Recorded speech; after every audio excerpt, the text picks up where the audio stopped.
Hola, buen día. Hoy hablaremos del cambio en la biodisponibilidad de enzima.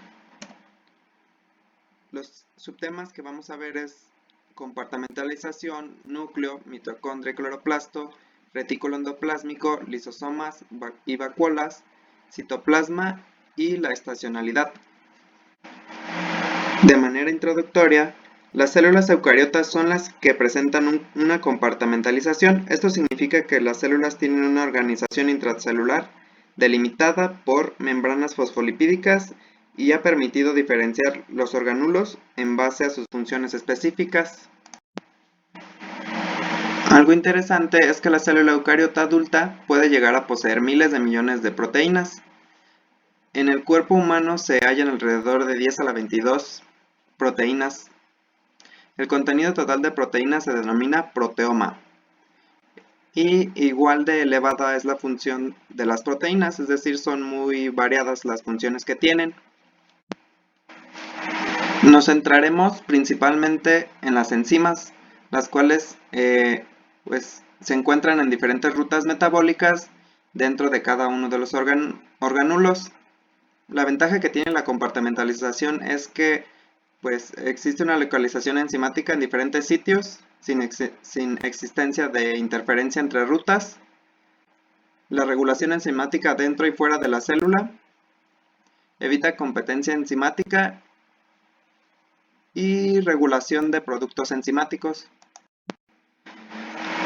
Lo primero que analizaremos es el citosol, que no es un organulo, sino más bien un espacio entre membrana celular, nuclear y membrana de organulos. Como se observa en la imagen, el citosol es el medio líquido interno del citoplasma, también conocido como hialoplasma, formado principalmente por agua.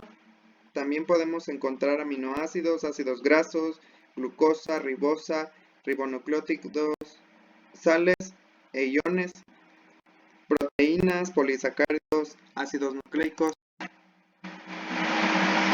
Pero nos enfocaremos principalmente en el cambio en la biodisponibilidad enzimática.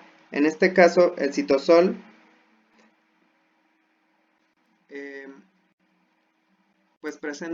se presentan las siguientes rutas metabólicas, como la glucólisis, la síntesis de ATP a nivel sustrato, la hidrólisis de grasas, la fermentación láctica, la gluconeogénesis, biosíntesis de ácidos grasos. Incluso comparte algunas enzimas con el ciclo de la urea, y también hay degradación general de proteínas por medio del proteasoma. Y pues todas estas rutas metabólicas necesitan de actividad enzimática, los cuales en el citosol pueden ser afectados por el entorno intracelular, como la temperatura, el pH, la fuerza iónica, el potencial redox, la concentración de metabolitos y moléculas efectoras.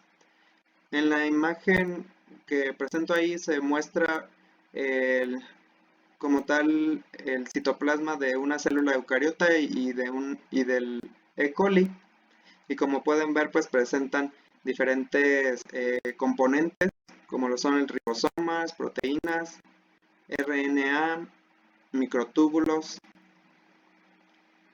filamentos intermedios y filamentos de actina. Las ventajas que muestra estas rutas metabólicas en el citosol, es un medio de movilización de enzimas a diferentes organulos en base al entorno intracelular. Como pueden ver, tiene bastantes componentes que pueden estar afectando la biodisponibilidad enzimática. Además también la movilización de los metabolitos producidos por las diferentes rutas metabólicas a otros organulos. Para dejarlo más claro, muestro tanto la glucólisis como la gluconeogénesis, en la cual las enzimas que participan en estas rutas se ven afectadas por concentraciones de metabolitos intermedios, activando o disminuyendo su actividad. Y si no son requeridos, podrían ser etiquetados por ubiquitinación y ser enviados al proteasoma. y pues esto generaría componentes que pueden ser reciclados. Las ventajas que tiene es que justamente la regulación en la biodisponibilidad enzimática, la producción de metabolitos para otras rutas y por lo tanto una regulación bidireccional de rutas metabólicas.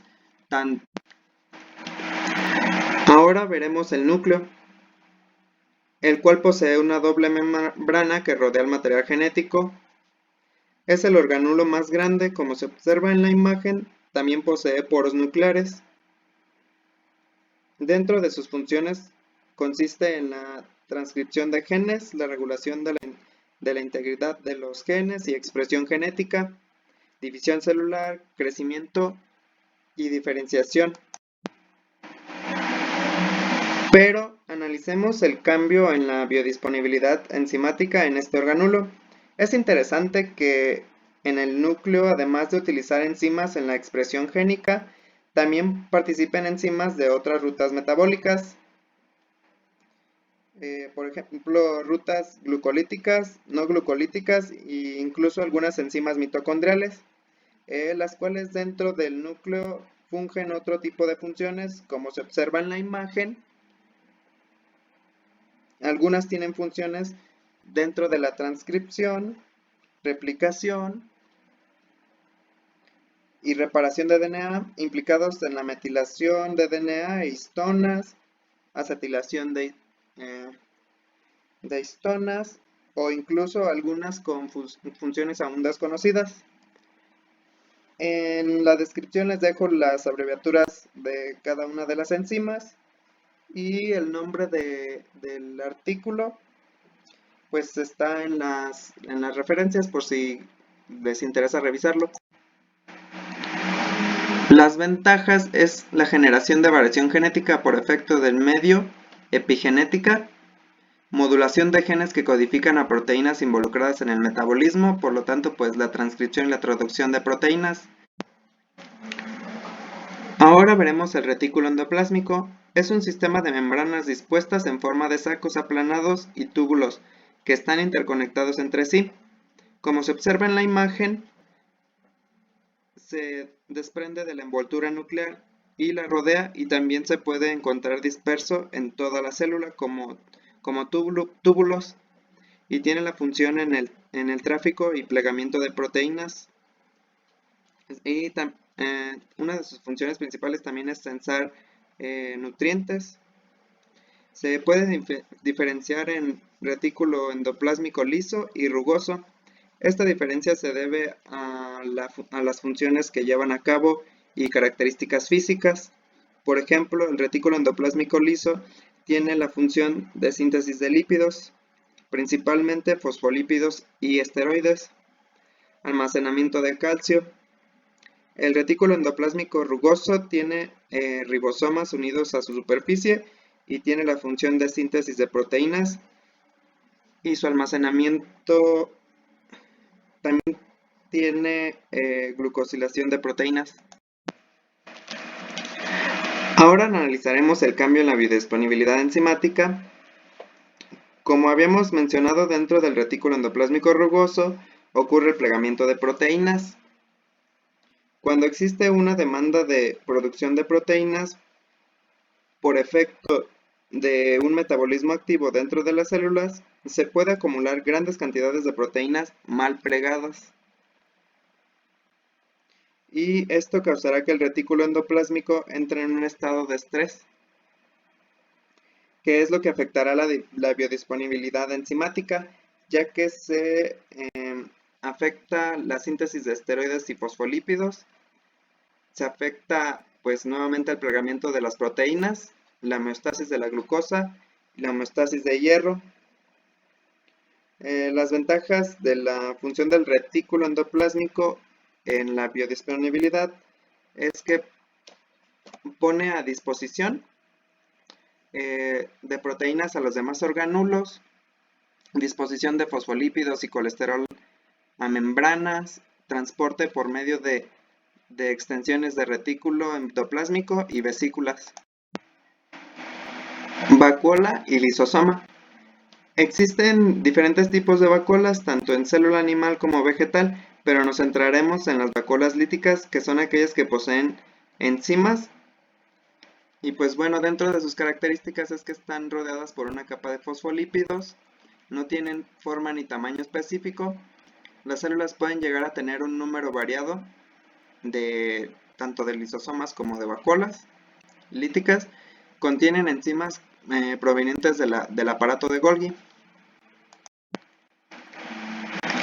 En este caso, la biodisponibilidad enzimática está mediada por el aparato de Golgi, aunque los lisosomas presentan en la superficie sensores que detectan el nivel de aminoácidos dentro y fuera, ya que su función tanto de lisosomas como de vesículas líticas es la degradación de partículas externas o reciclaje de orgánulos viejos.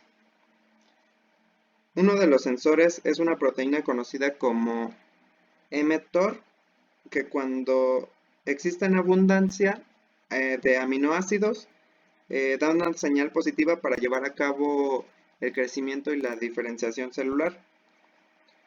Las ventajas que presentan en el cambio en la biodisponibilidad enzimática es la separación de la actividad enzimática, pues ya que pues encierran las enzimas en, en membranas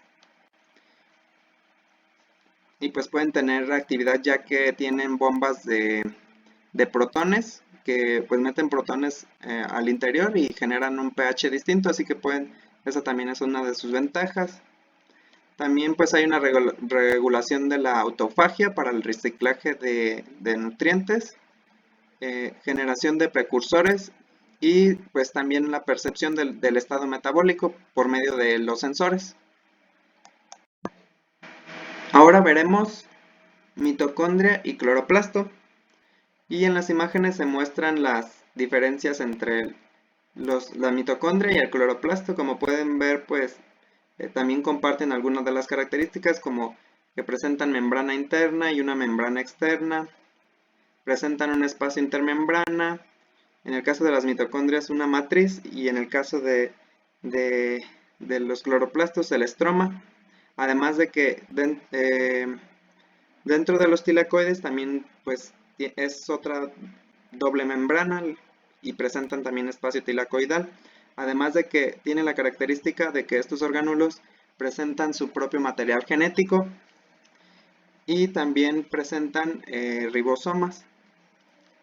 Y bueno, una de las características que comparten también generar la síntesis de ATP.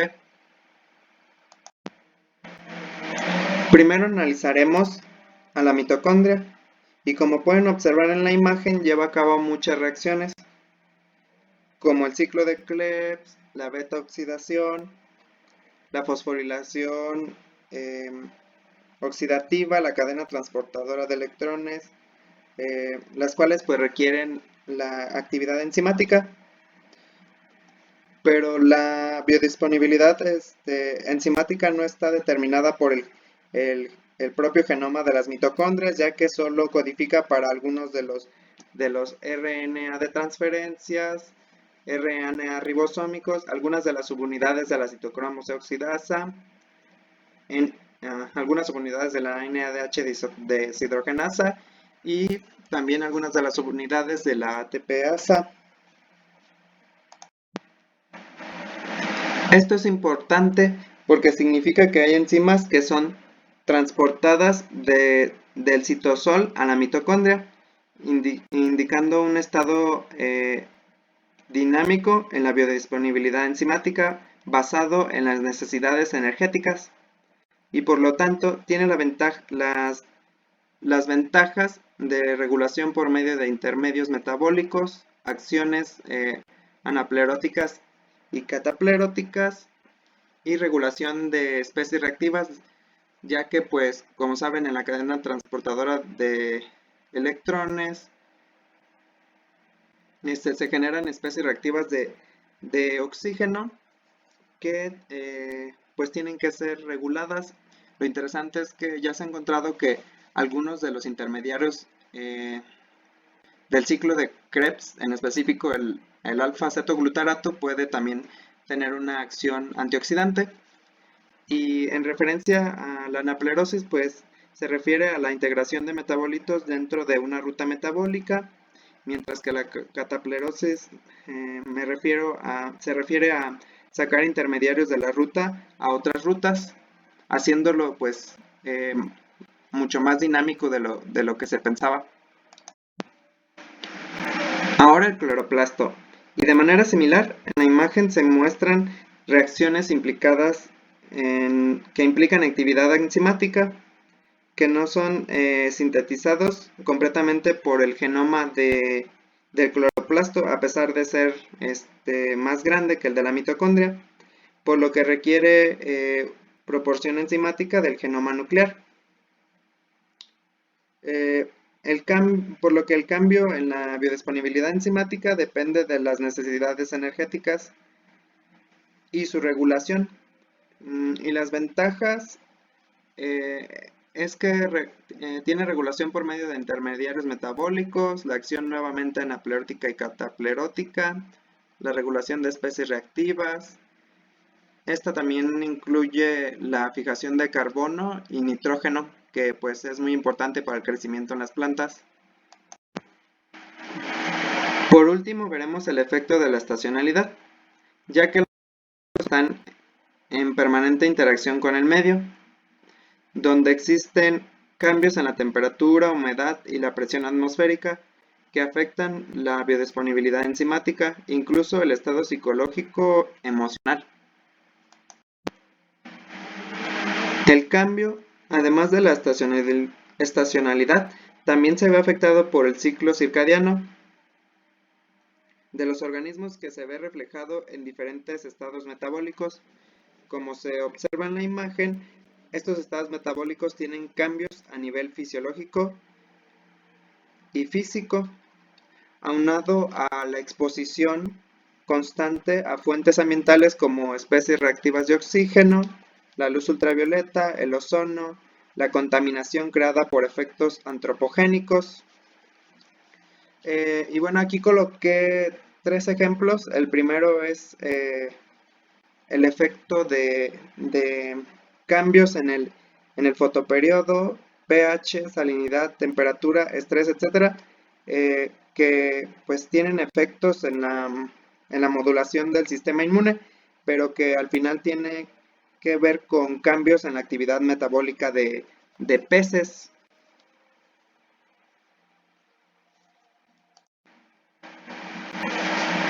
El segundo ejemplo está relacionado a la actividad enzimática antioxidante, que afecta el estrato córneo humano en base a la variación estacional por los efectos antes mencionados.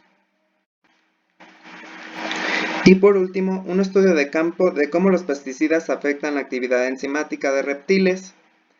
Todo esto conlleva a la principal ventaja de poder realizar cambios en la biodisponibilidad enzimática, de manera que podemos hacer frente a los cambios ambientales y psicológicos. Gracias por su atención. Y como pueden observar, pues los humanos estamos afectando la biodisponibilidad enzimática de otros organismos.